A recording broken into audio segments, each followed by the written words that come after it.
Hi and welcome. મારું નામ dietitian પંક્તિસા છે. મારી ચેનલ પૌષ્ટિકમાં તમારું સ્વાગત છે. આજે આપણે શક્કરિયા સ્વીટ પોટેટો વિશે જાણીએ. શક્કરિયા એ જમીનની અંદર ઉગતી એક વનસ્પતિ એટલે કંદમૂળ છે. એ ગુલાબી, ભૂરા, નારંગી, જાંબલી રંગના મળે છે. આપણે શક્કરિયાનો ઉપયોગ દરરોજની જિંદગીમાં ઘણી બધી રીતે કરી શકીએ છીએ. ફાયદા: શક્કરિયામાં કાર્બોહાઈડ્રેટ્સ ભરપૂર હોય છે, પણ તે બટાકા કરતાં થોડા ગુણકારી છે. તેમાં વિટામિન્સ, મિનરલ્સ હોય છે.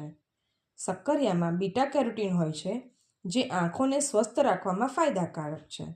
તેમાં ફાઇબર અને પ્રોટીન ઘણા સારા પ્રમાણમાં હોય છે, જે આંતરડાને સ્વસ્થ માટે ફાયદાકારક હોય છે. શક્કરિયામાં વિવિધ એન્ટીઓક્સિડન્ટ હોય છે, જે અમુક પ્રકારના કેન્સર સામે રક્ષણ કરવામાં મદદ કરી શકે છે. શક્કરિયામાંથી આયર્ન મળે છે. આડઅસરો: કેટલાક લોકોને શક્કરિયાથી એલર્જી હોય છે, તેમને ન ખાવા જોઈએ.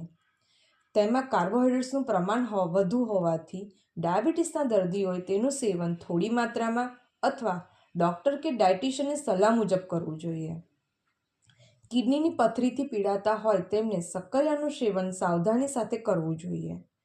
પેટમાં જ્યારે અસ્વસ્થતા હોય ત્યારે વધુ પડતા શક્કરિયા ખાવાથી પેટમાં દુખાવો કે ઝાડા થઈ શકે છે. હવે કેવી રીતે ખાવા જોઈએ?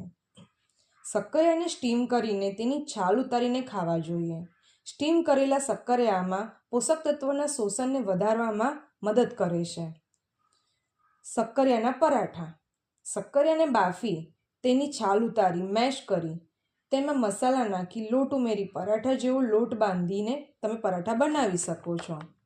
શક્કરિયાની ટિક્કી: શક્કરિયાને બાફી, છોલી, મેશ કરી તેમાં મસાલા ઉમેરી તેમાં બાઇન્ડિંગ માટે બેસન ઉમેરીને ટિક્કીનો શેપ આપીને તમે ખાઈ શકો છો. શક્કરિયાની રબડી: શક્કરિયાને સ્ટીમ કરી તેમાં 8થી 10 પલાળેલા કાજુ નાખી મિક્સરમાં પ્યુરી બનાવીને તાવડીમાં કાઢી તેમાં પાણી ઉમેરી તેને રબડીની કન્સિસ્ટન્સી લાવી ઉકાળી તેમાં ચોપ નટ્સ નાખી લઈ શકો છો.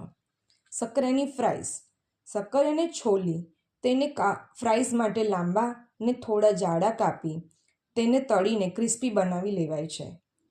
શક્કરિયાની ફ્રાઈઝને બટાકાની ફ્રેન્ચ ફ્રાઈઝ સાથે તમે બદલી શકો છો. શક્કરિયાની ચાટ, જે હું તમને નેક્સ્ટ શોર્ટ્સમાં બતાવીશ. આ વિડીયોથી તમને શક્કરિયા વિશે ઘણું બધું જાણવા મળ્યું હશે. આવી જ માહિતી માટે મારી ચેનલને લાઇક, શેર અને સબસ્ક્રાઈબ કરો. Thank you.